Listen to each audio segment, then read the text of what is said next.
EVM ధ్వంసం హత్యాయత్నం కేసులో అరెస్టై నెల్లూరు సెంట్రల్ జైల్లో ఉన్న మాచర్ల మాజీ ఎమ్మెల్యే పిన్నెల్లి రామకృష్ణారెడ్డిని మాజీ ముఖ్యమంత్రి జగన్మోహన్ రెడ్డి కలవడంపై హోంమంత్రి అనిత ఘాటు వ్యాఖ్యలు చేశారు.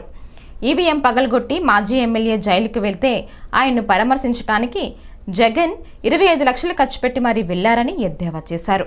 ప్రతిపక్షంలోకి వచ్చాక జైల్లో ఉన్న పిన్నెల్లిని హెలికాప్టర్లో వెళ్లి మరీ పరామర్శించారన్నారు.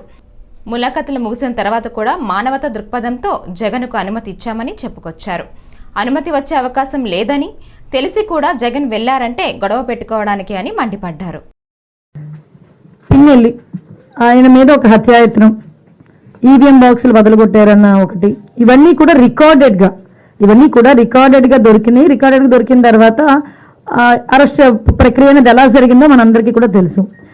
ఆయనని తీసుకెళ్లి ఆయన పరామర్శించడానికి జగన్మోహన్ రెడ్డి అనే వ్యక్తి, ఒక మాజీ సీఎం, ఫస్ట్ తీసుకున్న ప్రోగ్రామ్ కూడా ఏంటంటే ఒక ఖైదీని వెళ్ళి కలవటానికని ప్రోగ్రామ్ తీసుకున్నారు. అది అతని ఇష్టం. అది కూడా ఏంటి, ఒక 25 లక్షల రూపాయలు ఖర్చు పెట్టుకుని అక్కడికి వెళ్ళి ఒక హెలికాప్టర్లో వెళ్ళారు. ఒక డబ్బున్నవాడు వెళ్ళాడు, తీసుకొని పెట్టుకున్నాడు. నేను ఇక్కడ ఏమంటానంటే, యాక్చువల్గా పిన్నెల్లి గారికి ఉన్న ములాఖాతులు టైం అయిపోయింది.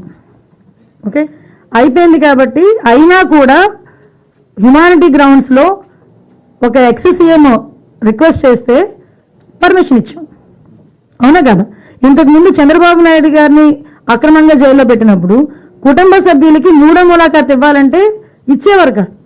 కానీ ఈరోజు మేము ఏం చేసాము, అతని రిక్వెస్ట్ అంటే అతనికి పర్మిషన్ లేదన్న సంగతి కూడా తెలుసుకున్న తర్వాత కూడా అతను రెడీ అయ్యారంటే అక్కడ గలాటా సృష్టించడానిక? యాజ్ పర్ రూల్కి పైకి వచ్చి హ్యుమానిటీ బేసిస్ మీద ఇచ్చాం. అఫ్ కోర్స్ ఈరోజు మేము చాలా మంది చెప్తున్నారు దండోపదండాలకు వెళ్తున్నారు, అలాగే వెళ్తున్నారు, ఇలాగ వెళ్తున్నారని.